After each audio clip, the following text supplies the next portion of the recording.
నిజామాబాద్ జిల్లా పోతంగల్, కోటగిరి, రుద్రూరు మండల కేంద్రాల్లో బీఆర్ఎస్ పార్టీ పార్లమెంట్ అభ్యర్థి గాలి అనిల్ కుమార్ రోడ్ షో నిర్వహించారు. ఈయనతో పాటు ఎమ్మెల్యే పోచారం శ్రీనివాసరెడ్డి, ఆయన తనయులు పాల్గొన్నారు. రోడ్ షోలో ఎమ్మెల్యే పోచారం శ్రీనివాసరెడ్డి భావోద్వేగానికి గురయ్యారు. 11,000 డబుల్ బెడ్రూమ్లకు 400 కోట్లు చెల్లించాము, ఇంకా 26.5 కోట్ల రూపాయలు లబ్ధిదారులకు ఇవ్వాలి. నన్ను నమ్ముకొని ఇల్లు కట్టుకున్నారు. ఇల్లు కట్టుకున్న వారికి ఇంకా బిల్లులు రావాల్సి ఉంది. కానీ ప్రభుత్వం మారడం వల్ల మంత్రి పొంగులేటి శ్రీనివాసరెడ్డి డబ్బులు ఇప్పించమని అడిగాను, ఇప్పిస్తానని చెప్పాడు. కానీ ఇప్పుడు పలకడం లేదని అన్నారు. ఇక పార్లమెంటు ఎన్నికల తర్వాత డబ్బులు ఇవ్వకపోతే కలెక్టర్ కార్యాలయం ముందు లబ్ధిదారులు నా కుటుంబంతో పాటు ధర్నా చేస్తారు. ఆమరణ నిరాహార దీక్ష చేస్తా, ప్రాణత్యాగమైన చేసి మీ బిల్లులు మీకు ఇప్పిస్తామని పోచారమన్నారు.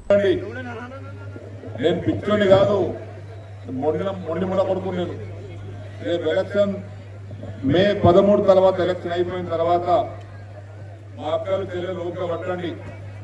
ఒక 20-25 రోజులు ఎన్నికలు అయిన తర్వాత ఒకవేళ ఇవ్వకపోతే మనం 26,50,00,000 రూపాయలు మన కాన్ఫరెన్స్ ఇవ్వాల్సినటువంటి డబ్బులు ఇవ్వకపోతే మా అన్నలు తమ్ముడు కూడా వినండి మంచిగా. ఎన్నికలైన వెంటనే అనిల్ కుమార్ గారు ఎంపీని గెలిపించుకొని కలెక్టర్ ఆఫీస్కి వెళ్దాం.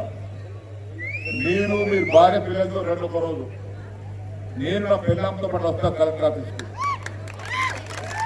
కూర్చుంటామడా మన పేమెంట్ చేసే వరకు అడిగే ప్రజల మీద కలెక్టర్ ఆఫీస్ ధర్నా చేస్తాం.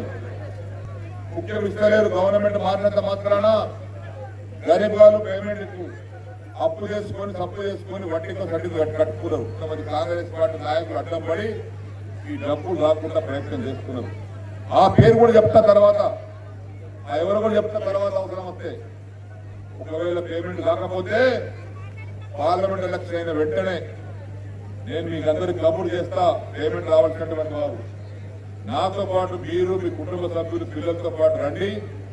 నేను నా కొడుకులు నా భార్య నేను కూడా వస్తాం. ఏమడి నిజామాబాద్ కలెక్టర్ ఆఫీస్ ధర్నా చేస్తా.